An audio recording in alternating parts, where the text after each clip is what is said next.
राज्यसभा के लिए महाराष्ट्र से एनडीए उम्मीदवार तय हो चुके हैं।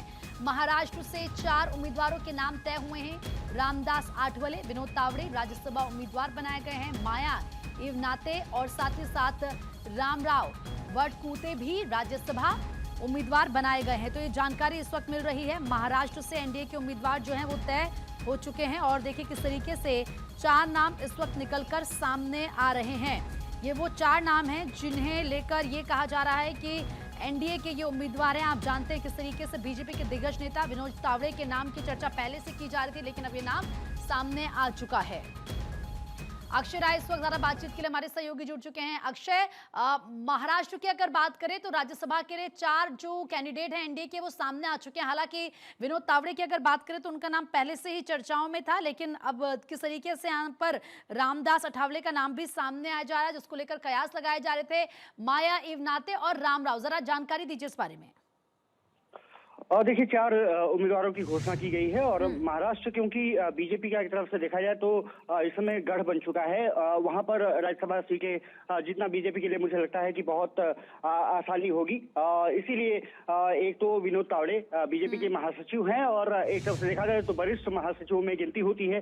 जब भी बड़े कार्यक्रम होते हैं आपने विनोद तावड़े को देखा होगा, बिहार के प्रदेश प्रभारी रहे और उसके बाद जिस तरह से वहां पर जीत हासिल हुई तो उम्मीद जताई जा रही थी कि विनोद तावड़े को निश्चित रूप से मौका मिलेगा।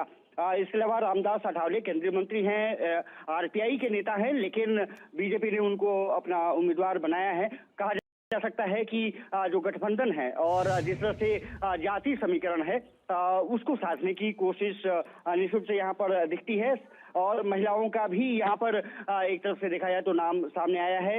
माया चिंतामण निश्चित रूप से बड़ा नाम बीजेपी का वहां से, और रामराव ठकुते ये भी बीजेपी के सीनियर नेताओं में रहे हैं, उनको मौका दिया गया है। कुल 4 उम्मीदवारों की यहाँ पर बीजेपी ने घोषणा की है और ये माना जा रहा है कि जिस तरह से वहां पर बीजेपी के पास सीटें हैं, जिस तरह से महायुति के पास सीटें हैं, उसके अनुसार वहां पर जीतना बहुत ज्यादा मुश्किल नहीं होगा। एक सीट पर जरूर लड़ाई होनी है जिस पर कि महागठबंधन में वहां पर जी तोड़ कोशिश की जा रही है कि किसके पास वो सीटें आ सके।